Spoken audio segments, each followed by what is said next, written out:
employment arbitrarily since without October due 23. process. Furthermore, contractual workers' contributions to the National Social Security Fund, NSSF, have been halted, and service gratuity is not provided. Number 8, that all efforts to address these concerns through dialogue and engagement have been unsuccessful.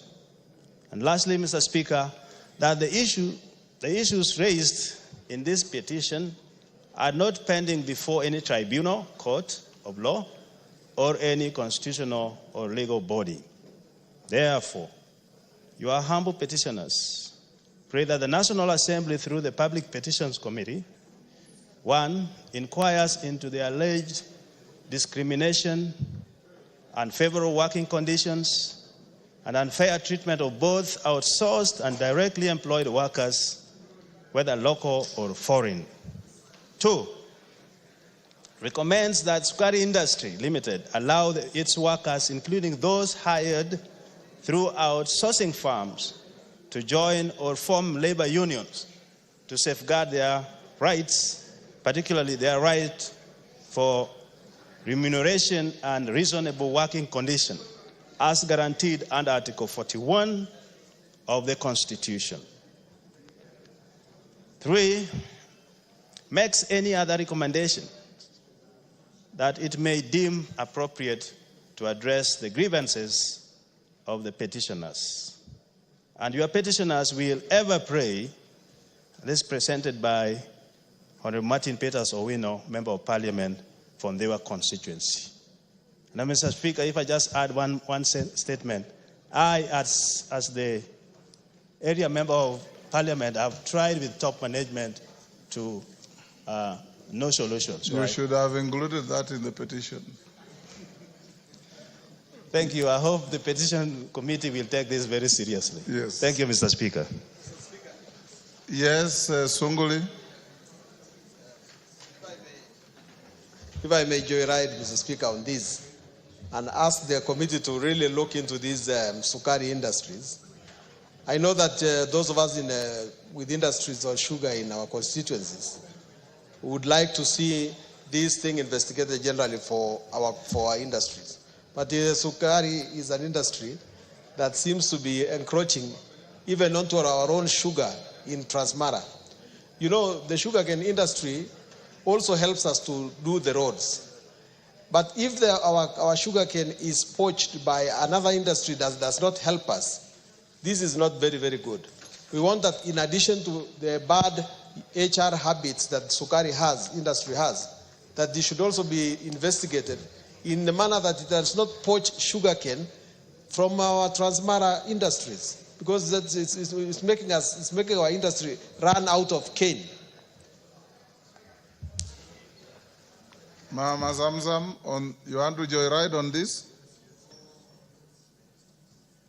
Mheshimiwa Spika, nikiweza kumuunga ndugu yangu Mheshimiwa Moses mkono, Mheshimiwa Martin, ningependa kusema hivi Mheshimiwa Spika. Vile wanavyofanya hawa wafanyikazi wa Sukari Industries, Mheshimiwa Spika, imekuwa ni dhahiri kuwa Wakenya wengi ambao wanafanya katika hizi industries wanadhalilishwa sana Mheshimiwa Spika. Ukiangalia hata kuingia katika union, na hata hii imefanyika hata Mombasa katika makampuni kule EPZ tulikuwa na hizi case Mheshimiwa Spika. Wafanyikazi wakitaka kuingia union wanakatazwa kwa sababu ile ndio sehemu peke yake ambayo wanaweza kutatuliwa matatizo yake. Mshahara uko duni kabisa, sio kulingana na sheria ya leba vile ilivyo Mheshimiwa Spika.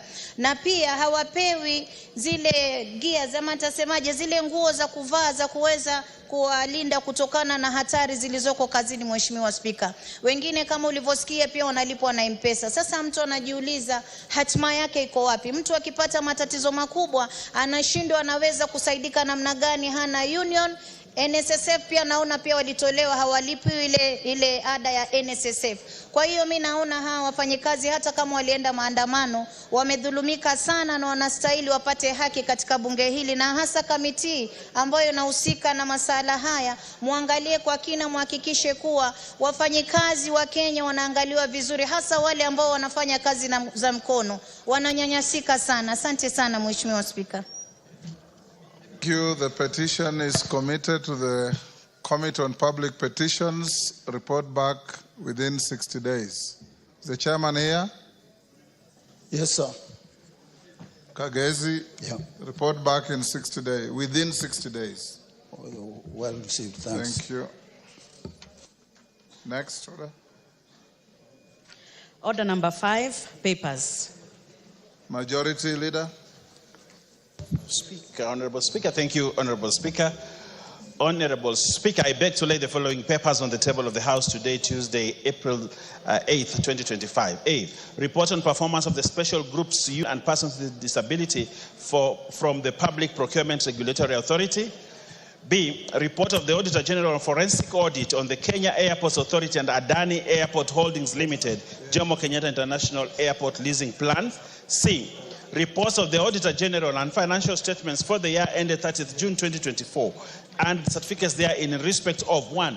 Affordable Housing Board, the 3 months period. 2. Agricultural Information Resource Center Revolving Fund.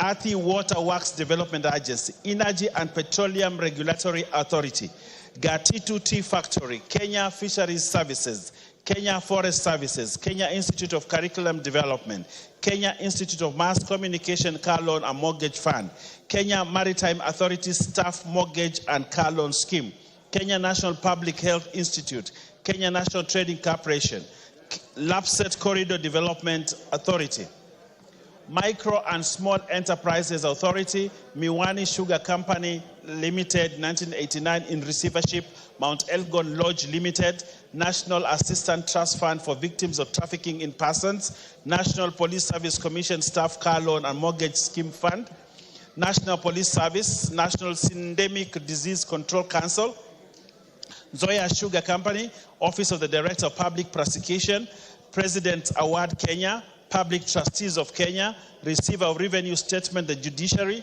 School Equipment Production Unit, Scrap Metal Council, State Department for Livestock Development, State Department for Micro, Small and Medium Enterprises, MSMED Development, Sunset Hotel Limited, the Horn of Africa Groundwater for Resilience Project, IDA credit number 70820 KE grant number P 174867 Water Resources Authority, the Senate Unclaimed Financial Assets Authority Staff House and Car Loan Scheme, and lastly, Honorable Speaker, Waterhouse Receipts System Council. I thank you, Honorable Speaker, and I beg to lay. Thank you. Chairperson, Committee on National Government Constituencies Development Fund, Sirma. Thank you, Honorable Speaker. Honorable Speaker, I beg to lay the following paper on the table of the House today, Tuesday, 8th of April, 2025. A report of the Committee on National Government Constituency Development Fund on nominees to the National Government Constituencies Development Fund Committee for 37 constituencies. I beg to lay. Thank you. Chairperson, Departmental Committee on Finance and National Planning, Kimani. Honorable Speaker, I beg to lay the following paper on the table of the House today, Tuesday, the 8th of April of 2025. Report on the Departmental Committee on Finance and National Planning on its consideration of the Excess Duty Amendment Bill, National Assembly Bill number 7 of 2025. Thank you, Honorable Speaker. Chairperson, Jailak.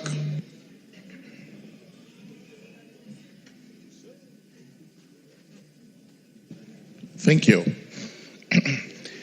Thank you, Mr. Speaker. Honorable Speaker, I beg to lay the following paper on the table of the House today, Tuesday, 18th April 2025. Reports of the Departmental Committee on Justice and Legal Affairs on its consideration of, number 1, the anti-money laundering and combating of terrorism financing laws, Amendment Bill, National Assembly Bill number 5 of 2025, and 2, the approval hearing of Honorable Judith Nayai Ramaita Pareno for appointment as Principal Secretary, State Department for Justice, Human Rights and Constitutional Affairs.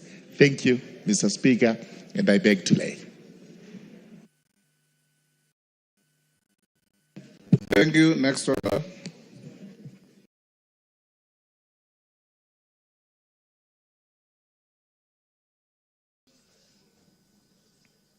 Finance and National Planning on Order number supervision 6, of the excess notices duty. of motion. Amendment Bill, Chairperson, reports of the Public Departmental Petitions Committee on Justice and A. Thank you. Thank you, Mr. Speaker. Honorable Speaker, I beg to lay the following paper on the table of the House today, give notice of the following motion. Tuesday, 18th April 2025. That this reports House of the Departmental Committee on Justice and Legal Affairs on its consideration of a public petition number 41 the anti-money laundering and combating of terrorism on Justice and Legal Affairs on its consideration of number 1, the anti-money laundering and combating of terrorism financing laws Amendment Bill, National Assembly Bill number 5 of 2025, on its consideration of a public petition number 01 the approval hearing of 2023 regarding Judith poor Nayai Ramaita Pareno for appointment as Principal Secretary, laid on the table State of the Department House for Justice, on Thursday, Human 7th Rights December, and Constitutional 2023. Affairs. Number Thank you, 3, Mr. Speaker. that and this I beg House adopts the report of the Public Petitions Committee on its consideration of public petition number 11 of 2022 regarding pollution of River Athi, laid on the table of the House on Thursday, 11th April 2024. And lastly, number 4, that this House adopts the reports of the Public Petitions Committee on its consideration of the public petition number 7, 57, 70, 71 of 2023 regarding gazettement of Rachuonyo North, Nyatike West, Nyatike North, and Nyatike South, Chonyi, and Chepalungu, sub-counties or hardship areas, respectively, laid on the table of this House on Tuesday, 11th June, 2024. Mr. Speaker, I beg to move. Thank you. What are you moving, Kagezi? I thought you were giving notice of motion. Sorry, Speaker, sir. It's a notice. Okay. Chairperson Jailak. Thank you, Honorable Speaker. Honorable Speaker, I beg to give notice of the following motion. That taking into consideration the findings of the Departmental Committee on Justice and Legal Affairs in its report on the vetting of a nominee for appointment as Principal Secretary, laid on the table of the House today, Tuesday, 8th April 2025, and pursuant to the provisions of Article 155(3)(b) of the Constitution, approves the appointment of Honorable Judith Nayai Ramaita Pareno as the Principal Secretary, State Department for Justice, Human Rights and Constitutional Affairs. Thank you, Mr. Speaker. Thank you, Morugara. Chairperson, Public Investments Committee on Social Services, Administration and Agriculture. Thank you, Honorable Speaker. Honorable Speaker, I beg to give notice of the following motion, that this House adopts the 4th report of the Public Investments Committee on Social Services, Administration and Agriculture on its consideration of the report of the Auditor General on the financial statement of the following state corporations, laid on the table of the House on Thursday, 17th October 2024. 1, the National Social Security Fund, the year 2019-20. 2, Communication Authority, financial years 17-18 and 18-19. 3, Child Welfare Society of Kenya, financial years 2014-15. 4, Sacco Society Regulatory Authority, financial year 17-18, 18-19. and 1920. And lastly, Kenya Institute of Public Policy Research and Analysis, financial years 2014-15, 15-16, 16-17, and 17-18.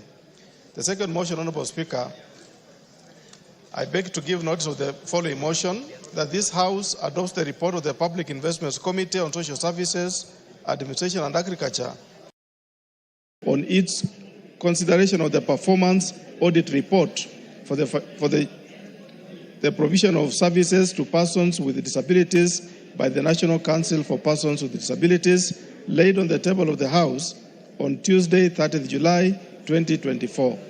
Thank you, Honorable Speaker. And the last motion, Honorable Speaker, I beg to give notice of the following motion, that this House adopts the third report of the Public Investments Committee on Social Services, Administration and Agriculture on the consideration of the report of the Auditor General on the financial statements of the following state corporations, laid on the table of the House on Tuesday, 30 July 2024. 1. Kenyatta National Hospital, the year 2018-19 and 19-20. Kenya Medical Supplies Authority, the years 2017-18 and 18-19. Kenya Veterinary Board, financial years 2018-19, 19-20 and 2020-21. National Authority for Campaigns Against Alcohol and Drug Abuse, financial years 17-18, 18-19, 19-20 and 2020-21. And lastly, Kenya Broadcasting Corporation, financial years 2001, 2001, 0102, 0304, 0305, 0304, 0405, 0506, 0607, 0708, 0809, 0910, 2010 11, 011 2012, and lastly, Honorable Speaker, 2012-2013. Thank you, Honorable Speaker.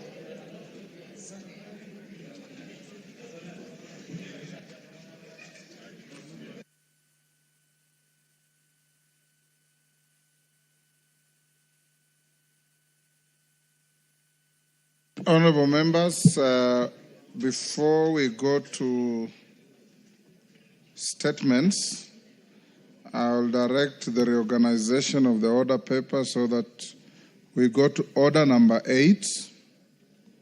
We put the question at order number 8.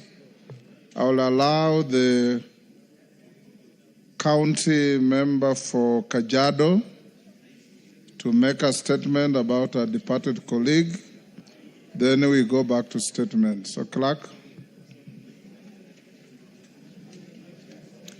Order number 8, motion, ratification of the agreement for the establishment of the Africa Finance Corporation. Question to be put. Members on their feet, take your seats.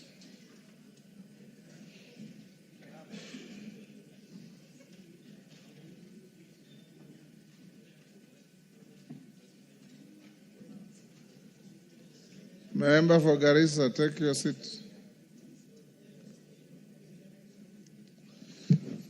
Honorable members, I'll put the question at order number 8, which is that this House adopts the report of the Departmental Committee on Finance and National Planning on its consideration of the agreement for the establishment of the Africa Finance Corporation, laid on the table of the House on Friday, 14th March 2025, and pursuant to the provisions of Section 8(4) of the Treaty Making and Ratification Act, Cap 4D, approves the ratification of the establishment of the Africa Finance Corporation. As members of that opinion say aye. Aye. If those of the contrary opinion say nay, the ayes have it.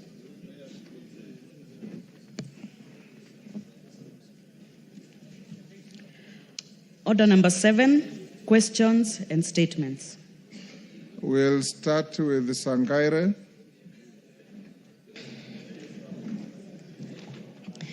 Thank you, Mr. Speaker. I have a statement on the passing on of Honorable Janet Maranya Teya. Honorable Speaker, pursuant to the provisions of Standing Order 259D-2, I rise to pay tribute to the former Kajiado County Women Representative, the late Honorable Janet Maranya Teya.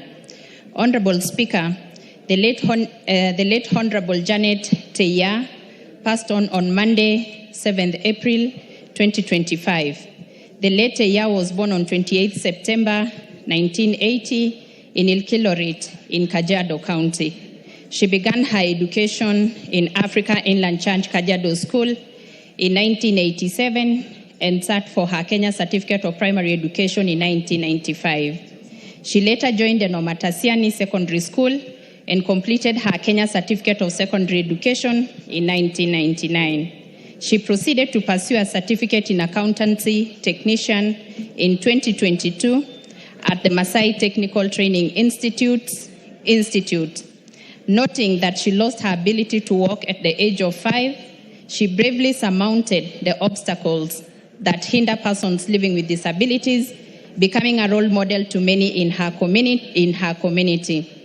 The late Honorable Teya built on her success by working up on uplifting the status of women and people with disabilities upon graduation. Honorable Speaker, the late Honorable Janet Teya joined politics upon nomination by the National Alliance Party, TNA, to represent the interests of those with disabilities in the House during the 11th Parliament. She bet all odds and she was elected as the women representative for Kajiado County in 2017. During her tenure in the 12th Parliament, she dedicatedly served in the Departmental Committee on Labor and the Committee on Regional Integration. The late Honorable Teya brimmed the epitome of resilience and advocated for persons with disabilities in the county and specifically in Kajiado County. After exiting politics, the late Honorable Teya joined the National Government Constituency Development Fund as a board manager, where she served until her untimely death. Honorable Speaker, on behalf of Kajiado County and the women leadership of this House, I extend our deepest condolences to the family of the late Honorable Janet Teya, the people of Kajiado County, and the nation at large. I pray that the soul of our departed colleague rests in eternal peace. I thank you, Honorable Speaker. Thank you, Honorable Sangaire. Musa Sirma. Give Musa Sirma the mic.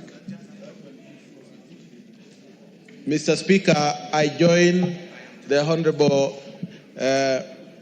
member for Kajiado in condoling of the passing of Janet Teya, who was a member of the National Constituency Development Fund Board. Mr. Speaker, Janet Teya appeared before our committee to vet her during our appointment by the Minister of Finance. Mr. Speaker, Teya was a very hardworking lady who did all what she could do to make sure that she attended all meetings and functions of the National Government Constituency Development Fund Board. We've met in several meetings, and she has been she had a lot of passion in serving that committee, Mr. Speaker. Therefore, on behalf of my committee, I wish to pass our sincere condolence to the family of Janet Teya. Thank you, Mr. Speaker. Dorothy. Thank you, Honorable Speaker. Honorable Speaker, I too would wish to join my chair, Honorable Rea, and the entire county of Kajiado for the loss of this great lady. Mr. Speaker, it is important to note that this is a lady who defied all odds to do what she could do despite the condition that she lived with. This is a great encouragement to show that disability is not inability, Honorable Speaker. And I want to say pole sana to the family and may God give them solace during this very difficult time as they mourn their loved ones. Thank you, Honorable Speaker. Bukose. Honorable Speaker. A minute each, because I can say a few. Honorable Speaker, I want to join my colleagues in mourning the passing away of Honorable Teya. Teya was nominated as a Member of Parliament in the 11th Parliament, and in the 12th Parliament she was elected as the Women Member of Parliament for Kajiado. Very hard-working, humble lady. She used to sit at the back there. And Honorable Speaker, may her soul rest in eternal peace. Donya. Thank you, Mr. Speaker. From Kisii County, I also rise to send my message of condolence to Kajiado County. In most cases, Mr. Speaker, when people do the introductions and one says, this is my third term as nominated, it doesn't sink well with our ears, because if you go through the history of Honorable Janet, she was only nominated once, and then the second time she decided to fight for an elective seat. That's good news from what we are reading, and we tell the entire Kajiado County through a representation of Honorable Leah that may God be with the family and the entire county of Kajiado. Thank you. Milemba. Well, thank you, Honorable Speaker. On behalf of myself and the people of Emuhaya and the Labour Committee of the 12th Parliament, I want to actually convey my condolences to the family of the Honorable Teya. Teya and I and others, Koyo there, worked in the Labour Committee for 5 years during the 12th Parliament. And she was so determined, she attended all meetings. Despite the challenges she had as a person living with disability, she still attended all the meetings, whether it was in Mombasa or all over the country. I want to pray that God gives the family strength to go through this business as we send her off. Thank you, Honorable Speaker. Naomi. Thank you, Honorable Speaker, for allowing me to also contribute to this as I send my condolences to the entire Kajiado County, the leadership and the family, on my own behalf and on behalf of Marsabit County and my family. Honorable Speaker, I interacted with the late Janet Marania in the 12th Parliament. She was so passionate, and especially on matters to do with the people living with disability and the minority. And it is my prayer that the family will be comforted and that her soul rest in peace. Thank you. Correre. Thank you, Speaker. I also take this opportunity to condole with the people of Kajiado. Indeed, Teya was a true description of a strength of a woman. Despite her being able differently, Speaker, we were nominated the same time in 2013, and we served for 5 years. And in 2017, she ran in Kajiado and was elected. And Teya had strength. She had the passion to serve the people of Kajiado.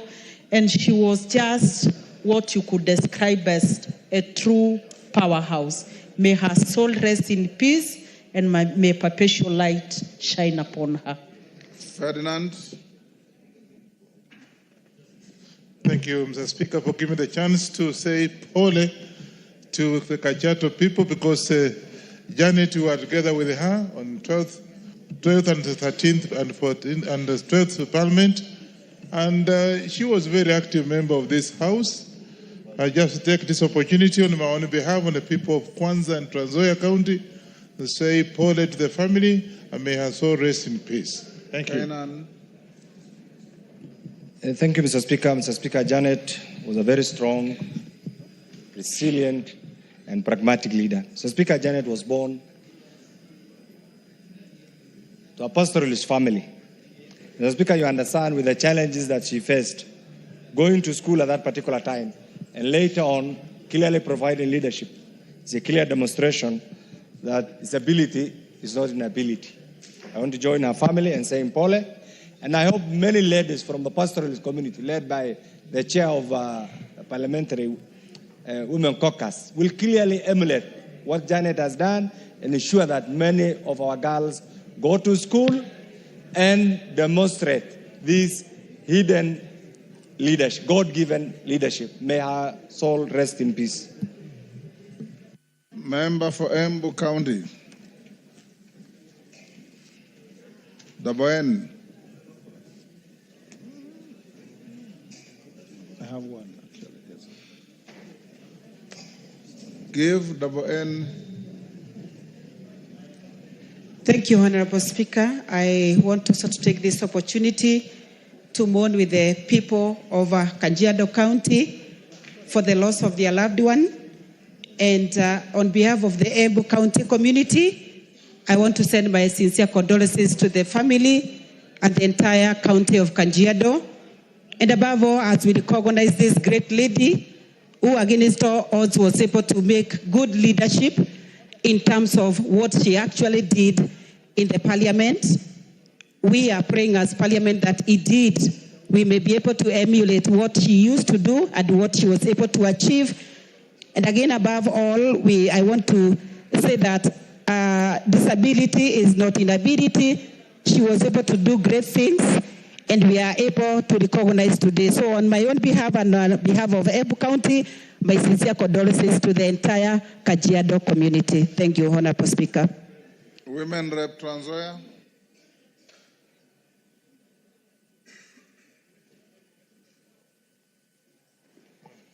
Thank you, Mr. Speaker, for also giving me this chance to eulogize with my colleagues and the family of Honorable Teya. And I must say that I didn't know her in person, but from what my colleagues have said, I must say that I'm proud of her, because being nominated the first time and you think of going for an elective seat after that, that is an encouragement, and that is what we are looking into any other member of parliament who is nominated to make an effort to vie for those seats, so that we encourage others also to continue competing in these elective seats. With that, Mr. Speaker, I say may her soul rest in peace. Thank you. Weda. Asante Bwana Spika. Kwa niaba yangu, familia yangu na watu wangu ninaowakilisha Lamu Mashariki, natoa rambirambi zangu kwa familia ya Mheshimiwa Teya. Mheshimiwa tulikuwa naye bunge la 12 na tulikuwa kwa kamati moja. Alikuwa mtu mzuri. Natoa pole kwa familia na Mungu aiwezeshe kujaza ile pengo ameacha. Asante Bwana Spika. Makali Mulu. Thank you so much, Honorable Speaker. Honorable Speaker, on my own behalf, Central, I also want to join my colleagues in sending my sincere condolences to the family of Mheshimiwa and the people of Kajiado County. Honorable Speaker, I served with the Mheshimiwa in the 11th Parliament and the 12th Parliament. In the 11th Parliament as a nominated member of Parliament, and the 2nd Parliament as an elected member of Parliament. And Honorable Speaker, just as colleagues are saying, the commitment which was demonstrated by Mheshimiwa when she was a member here, Honorable Speaker, is not expected of somebody living with disability. But she went out of her way really to show that commitment and serve faithfully the people of Kajiado County. So, Honorable Speaker, I want to encourage those people who are living with disability, Honorable Speaker, to learn that disability is not inability, and they can actually do much more for this country. With those remarks, Honorable Speaker, may our soul rest in eternal peace. Amen. Thank you, Honorable Members. We'll end there. Honorable Teya, those who knew her like I did, was the true embodiment of the spirit of the strength of a woman. We campaigned with her, and even with her physical challenge, she was in every single political spot in Kajiado campaigning with everybody else. Shall we be upstanding to give a minute's silence?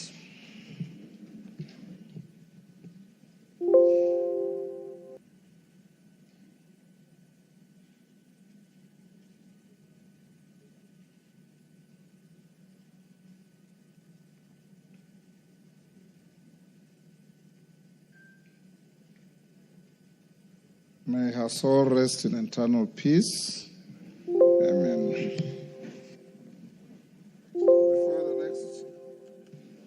Allow me to acknowledge in the public gallery Little Lambs School from Ainabkoi Uasin Gishu. On your behalf and on my own behalf, we welcome the Little Lambs to the House of Parliament. We go on with the statements. Honorable Kakai Bissau.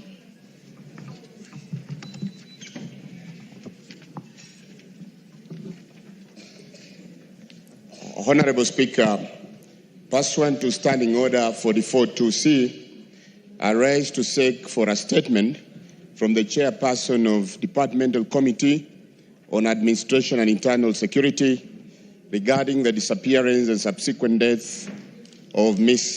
Lydia Tokeshi Buhala. Honorable Speaker, on January 7, 2025, Mrs. Lydia Tokeshi Buhala of ID number 3461-3679 was reported missing in Nairobi, only for her body to be found dumped in Gachagua Forest in Rongai. On 9 January 2025, a vehicle was discovered abandoned in Riruta with visible bloodstain and vomit inside, raising concerns on the circumstance of her disappearance and subsequent death. This necessitated a forensic analysis of the evidence found in the vehicle in relation to her disappearance and subsequent death.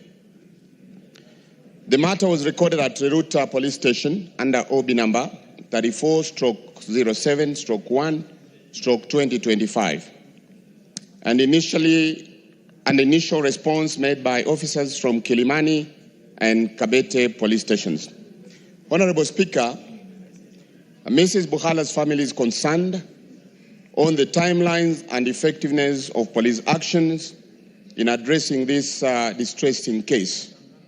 Additionally, they are concerned by the reports from authorities that Mr. Joseph Philip Orua, who was identified as a person of interest in connection with the disappearance and tragic death of their kin, has been missing from his Nairobi residence. This has raised questions on his whereabouts and whether law enforcement agencies have taken sufficient action to locate and arrest him to assist with the investigations. Honorable Speaker, it is against this background that I seek a statement from the Chairperson of Departmental Committee on Administration and Internal Security on the following. 1. The steps taken by the security agencies on the matter of the disappearance of Ms. Lydia Tokeshi Buhala on 7 January 2025, including actions taken by Kilimani and Kabete police stations to investigate the case. Second, the progress of investigation into the circumstances surrounding Mrs. Buhala's disappearance and abandonment of her vehicle in Riruta with blood stains and vomit inside, and whether forensic analysis was conducted on the scenes. Thirdly, a report on the whereabouts of Mr. Joseph Philip Orua, a person of interest identified by the family of Mrs. Buhala as a key suspect in the matter, and findings of the police on his connection with the disappearance and subsequent death of Mrs. Buhala. And lastly, Mr. Speaker, measures in place to support families of missing persons during investigations, including coordination between different police stations and the role of forensic technology in identifying and tracking movements of potential suspects. I thank you, Honorable Speaker. Chair, Administration and Internal Security. Kangara, you are holding brief for your chairman. Yes, Mr. Speaker. Bring a response in 2 weeks. 2 weeks' time, yeah. Okay. Thank you. Thank you. Member for Funyula, Ojambo Oundo, Doctor. Thank you, Honorable Speaker. Honorable Speaker, pursuant to the provision of Standing Order 44.2c, I rise to request for a statement from the chairperson of the Departmental Committee on Energy regarding the operations of Kudura Power East Africa in Western Kenya.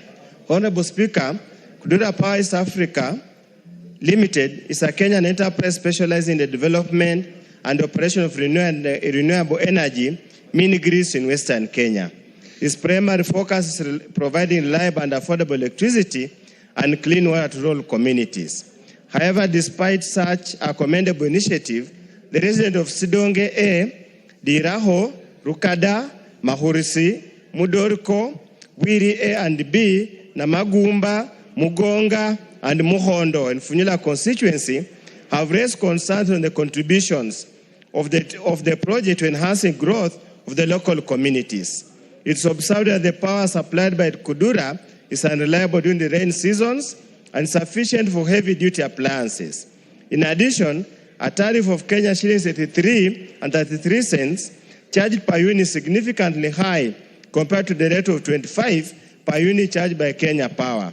Sadly, Kudura has bad residents connected to their power supply from subscribing to alternative power providers to meet the electricity needs. Honorable Speaker, it's against this background I request for a statement from the chairperson of the Departmental Committee on Energy on the following. One, a report on the regulatory framework under which Kudura Power East Africa Limited is operating, generating and supplying power in Western Kenya. Two, the agreement on leases granted to Kudura Power to impose tariffs on power supplied and steps being taken to regulate such charges. Three, timelines within which Kudura will upgrade the infrastructure and ensure continuous and uninterrupted supply of power to homesteads. And finally, Honorable Speaker, a report on the terms of agreement between Kudura Power East Africa Limited and the government, including whether the terms are subject to review to allow alternative service provider to supply power alongside Kudura. I thank you, Honorable Speaker. Chair Energy. Where is Gikaria? Member of committee? Majority Leader? Majority Leader, direct the Chair Energy to bring this response in 2 weeks. Most obliged. Yes, Donya, what is it? I don't think if we can give the answer in 2 weeks. Why? I made a statement before we went for recess. He said he was going to give in 2 weeks. It was ending today. He's not even in the House, Mr. Speaker. So I doubt if they will give that feedback in 2 weeks. Thank you. We will direct him to do so in 2 weeks.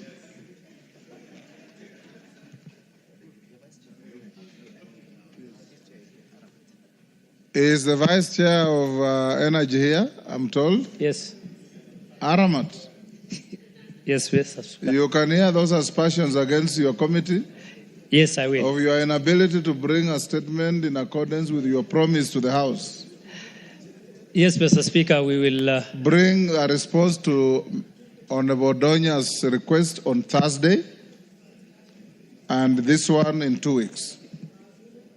No problem, Mr. Speaker. Next, Kakuta Maimai, Member Kajiado East.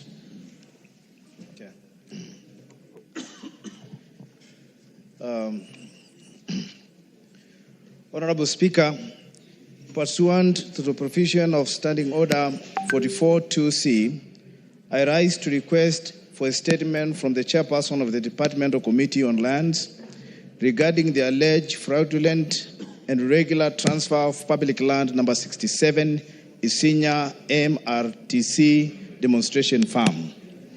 Honorable Speaker, members of the Mboloi Group Ranch community have raised concerns over the illegal and fraudulent alienation of this public land, parcel number 67, within Isinya town.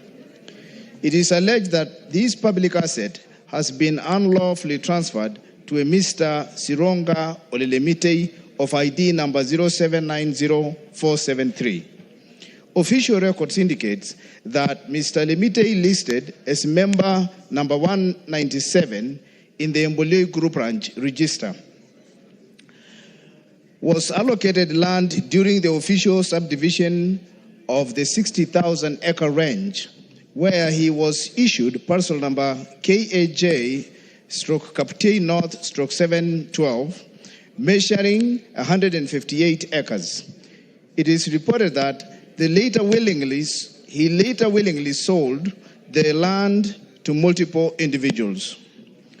Honorable Speaker, during a meeting convened by the Isinya Sub-County Security Committee, the said Mr. Lemitei confirmed that the land in question had changed ownership with the knowledge and assistance of key public officials, including the former Kajiado County Council and the Kajiado County Executive Committee member for lands.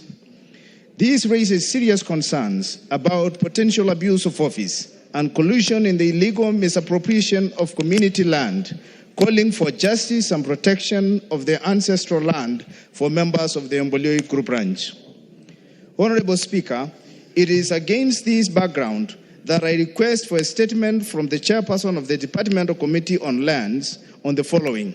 1, a report on the steps that the Ministry of Lands is taking to investigate the fraudulent transfer of parcel number 67 in Kajiado County, Isinya MRTC demonstration farm.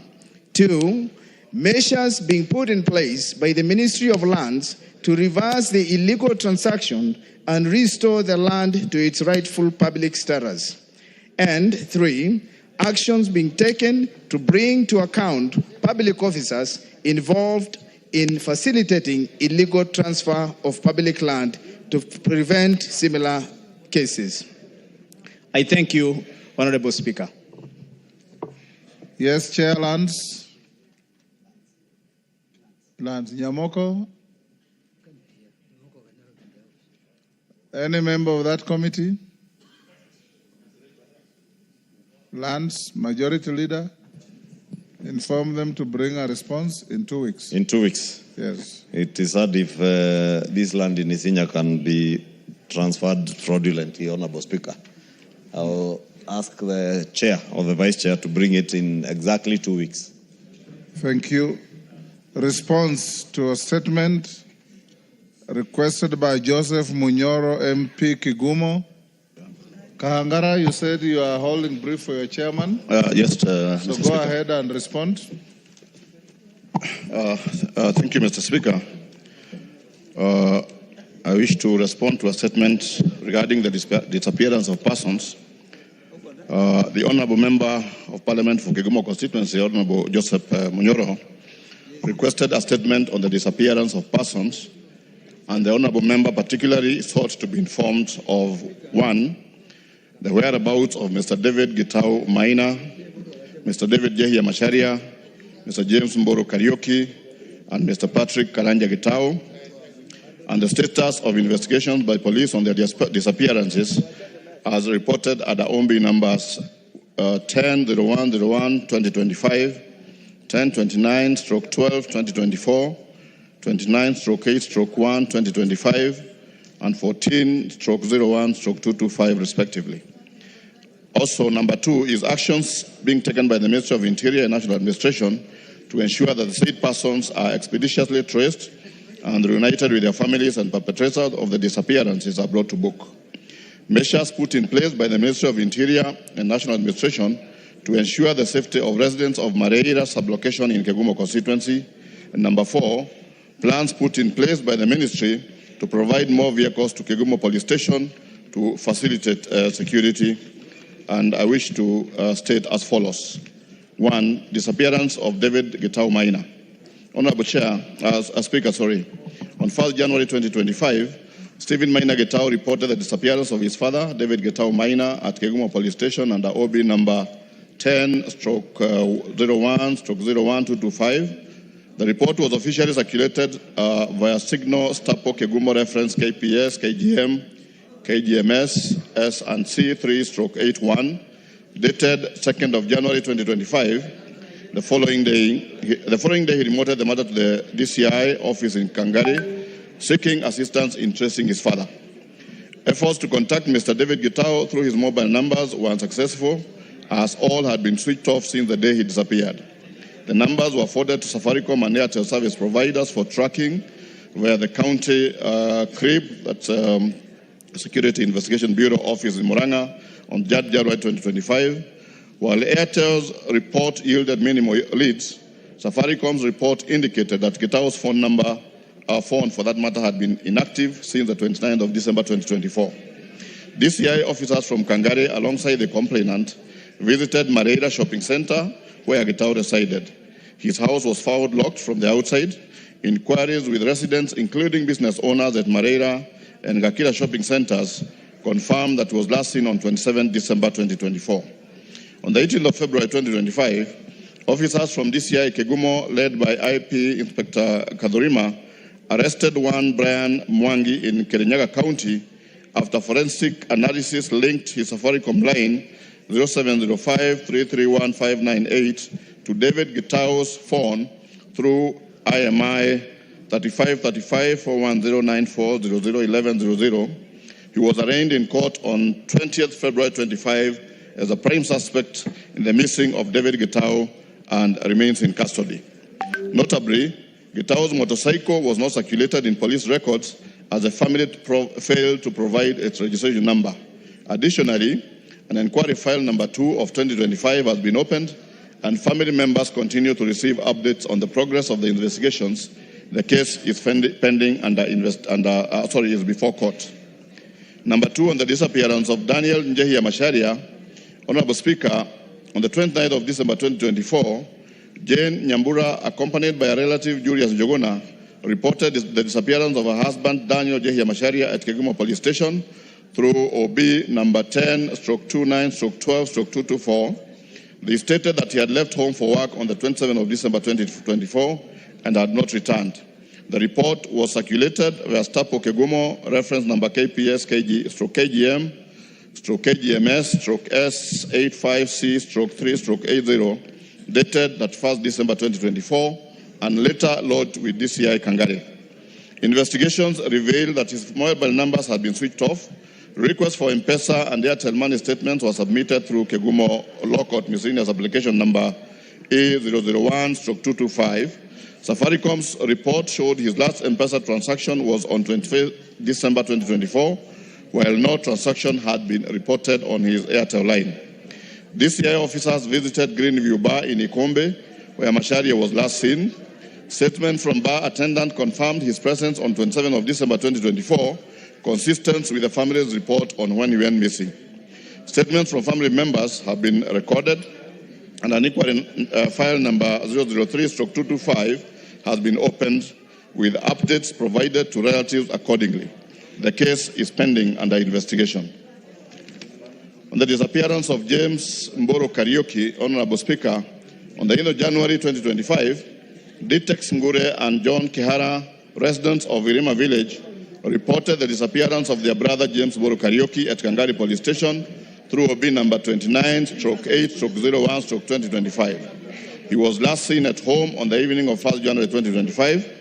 The case was circulated via Stapo Kangari reference KPS/KGM/KGR S&C/7/2225, dated 11th January 2025, and escalated to DCI Kangari.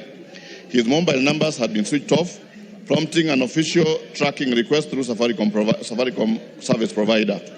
The report indicated that his primary line was switched off on the 26th of January 2025, while the second was deactivated on 1st February 2025. A search mission in Kamukabi area, led by Muranga County CRIB officers, yielded no conclusive findings. Statements from family members have been recorded. Inquiry file number 4225 has been opened as investigations continue. The case is pending under investigation. On the disappearance of Patrick Karanja Getao, Honorable Speaker, on the 14th of January 2025, Grace Kwamboka Karanja reported the disappearance of her husband, Patrick Karanja Getao, at Gakira Police Post at Daombi number 04/14/01225. She stated that her husband, a retired army officer, had left home on 7th of January 2025 and never returned. This case was formally circulated via Stapo Kegumo, reference KPS/KGMS/KGMS/S85C/3/80, dated 15 January 2025, and was later reported to DCI Kangari. His 3 mobile numbers were all switched off. Forensic tracking requests were submitted to Safaricom and Airtel, with reports confirming that 2 of his numbers were last active on the 6th of January 2025. On the 29th of January 2025, DCI officers led by Kangari Sub-County Criminal Investigation Officer visited Patrick's home and conducted a thorough search, but no significant findings emerged. Statements from family members have been recorded, and an inquiry file number 5 of 2025 opened. The case is still pending under investigation. On actions being taken by the Minister of Interior and National Administration to ensure that the said persons are expeditiously traced and reunited with their families, and perpetrators of their disappearances are brought to book. Honorable Speaker, investigations into all 4 missing person cases are ongoing, with efforts focused on forensic analysis, witness statements, and other leads.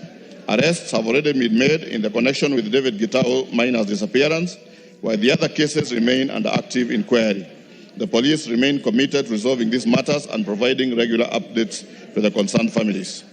On measures put in place by the Ministry of Interior and National Administration to ensure the safety of residents of Mareira sublocation in Kigumo constituency, Honorable Speaker, the government has employed the following measures to enhance security across the country. One is increased police patrol and presence, strengthening both foot and mobile patrols to prevent crime, or enforcing police visibility in key areas such as residential neighborhoods, marketplaces, and transport hubs. Number 2, establishment of anti-abduction squad. A dedicated response team has been formed which will be domiciled at DCI headquarters to swiftly handle reported abduction cases. On expedited investigation, the police will swiftly handle all reported cases, ensuring prompt arraignment in court of law of those found culpable to deter future criminal activities. On enhanced crime reporting channels, the public is encouraged to anonymously share crucial intelligence through the Fichua Kwa DCI toll-free hotline 0800-722-203, ensuring confidentiality in reporting of crimes and the safety of whistleblowers. On revitalizing community policing initiatives, reactivating inactive community policing committees to improve collaboration between police and the community, fostering information sharing and early identification of security threats. Plans put in place by the Ministry to provide more vehicles to Kegumo Police Station to facilitate security. Honorable Speaker, the government is procuring more vehicles to ensure or to enhance operational efficiency, effectiveness, and mobility within Kegumo Sub-County. And the planned allocations are as follows. I hope the member is listening. Sub-County headquarters will be allocated 1 motor vehicle, Kegumo Police Station 1 motor vehicle, Kangari Police Station 1 motor vehicle, Ngonda Police Station 1 motor vehicle, and Gidembe Police Station 1 motor vehicle. Thank you, Mr. Speaker. Member for Kigumo is in the house. Yes, Munyoro. Thank you, Honorable Speaker. I thank you for the response. But I think one of the strangest things about these cases is that they've happened, all of them in one sublocation. And if you look at the answers given by the committee, they are only talking about pending investigations. In the case of David Gitao, he said that they've arrested someone who had his phone through a copy of the IME number. And I think it would have helped us to know what he's been charged with, whether he's confessed to either being part of the people that has caused the disappearance of Gitao, and whether he has any connection with the other disappearances. Honorable Speaker, they've talked about increased patrols in the region, and I would have liked to hear about the frequency, whether they've increased the number of police officers. We are told about forensics. It's unfortunate that in the case of James Buru Kariuki, His disappearance was reported on the 8th of January, and the report from Safaricom says that his phones were switched off on the 26th of January, which means it's 18 days later. So there is a lot of information that is not there, and I would like to get some clarity from the committee. Lastly, on the motor vehicles, I think we've gotten promises many times. I would like to know timelines, because buying motor vehicles is about budgeting and making sure that this is done. So kindly, could the committee tell us when we'll be able to get our motor vehicles? And I'm happy that they've said they'll give us 5 vehicles for patrols. I thank you, Honorable Speaker. Do you have any response to those clarifications? Sir? Yeah, thank you, Mr. Speaker. As the member has said that all these incidences happen to come from one sublocation, I think the answers given on issues of disappearance, it's always advisable to give police time, because when somebody disappears, sometime you don't even know if they disappear, of course, willingly, or anything could have happened to them. But Mr. Speaker, I believe we give police more time to do the investigations, and as we have seen on the case of David Gachagua, the arrest that has already been made, the issue of how the police were able to arrest the suspect is through the IMI number, and I think that indicates that indeed the police are working, and they have indicated that they will continue looking for the other persons through forensic ways. The issue of increased patrols, Mr. Speaker, I think that depends very much on the strength of the police officers in that particular area, and I can tell this House that now that we are going to do the budgeting, as a committee, we are requesting that we get more funding to be able to recruit more police officers, and that will help us to increase the strength of officers in particular areas. On the issue of motor vehicles, as we are aware that initially the government had entered in some contract of hiring the vehicles, and because of some issues, the government now plans to buy motor vehicles, and I can assure the member that this problem of motor vehicles is across the country, and as promised through the Minister for Interior, you'll be able to get the vehicles that are promised for your particular area. Thank you, Mr. Speaker. Thank you. Next order. Hold on. Yes, Bowen. Thank you, Mr. Speaker.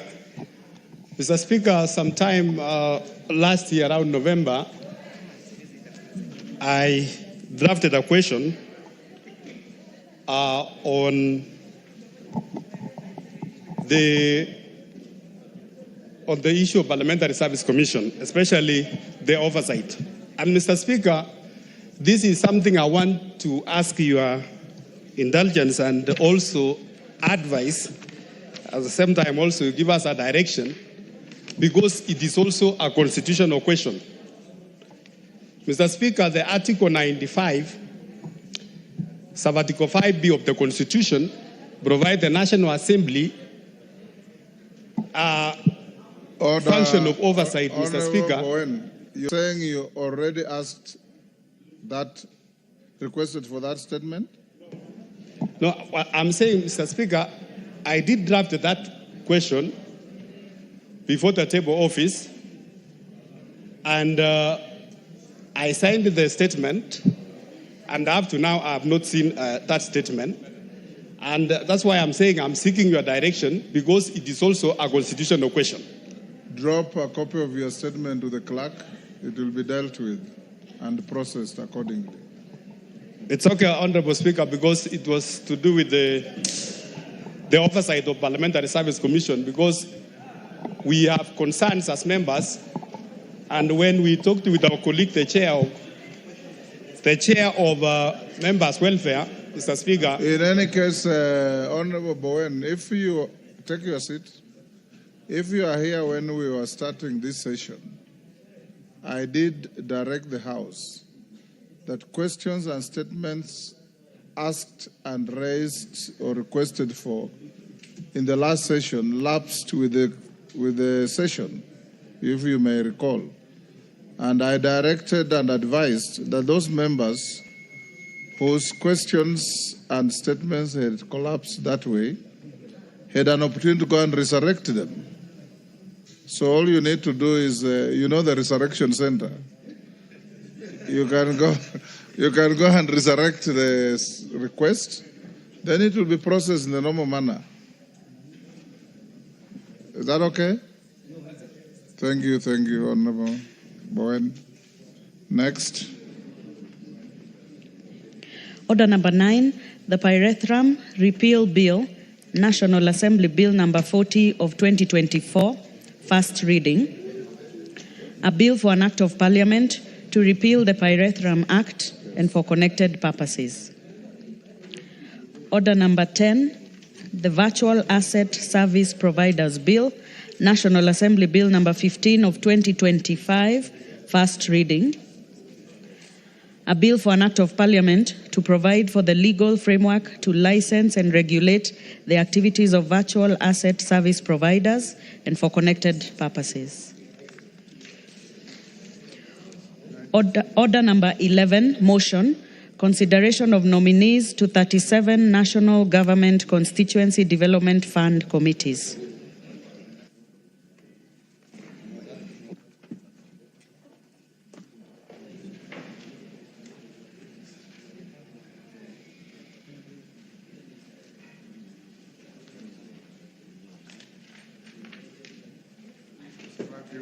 Order number 11. 11. Musa Sirma. Mr. Speaker, I beg to move that pursuant to the provision of Section 43(4) of the National Government Constituency Development Fund, Act 2015, and paragraph 5, 2, and 10 of the National Government Constituency Development Fund, Regulations 2016, this House approves the list of nominees for appointment to the following 37 constituency committees of the National Government Constituency Development Fund. Mr. Speaker, I beg to, the names are appended in the order paper from number 1 to 37, starting from Bomet Central Constituency to Yatta Constituency as the 37th. Mr. Speaker, the names of the various committees within in the constituencies so far received, we have now a balance of 74 which are with the board, which they will be able to finish within the next few days. But 16 constituencies have not submitted at all. I want to urge those constituencies to expedite the process and deliver those proposals they want to be approved by the House so that we can be able to bring them and gazette them together. Mr. Speaker, we are also, as members of Parliament from the various constituencies, are still requesting that the funding so far, we are way back from the list which was brought here last week from Treasury. We are late by 3 months, which translates to 21 billion. Mr. Speaker, we want the Minister for Finance to take keen interest in the development of the various schools and the developments which have been earmarked for development. We are almost closing the financial year, and here we do not have money. So, Mr. Speaker, as I close to say that we approve the names, I want to ask Honorable Wamboka to second this motion. Mr. Speaker, thank you. Honorable Sirma, you end by saying, I beg to move. Yes, thank you. And request whichever member you want to second. Mr. Speaker, I beg to move that these names be approved, and I ask Honorable Wamboka to second. Thank you. Better. Thank you, Honorable Speaker. I rise to second the move by Honorable Musa Sirima that indeed CDF needs For the to. record, Honorable Amboko.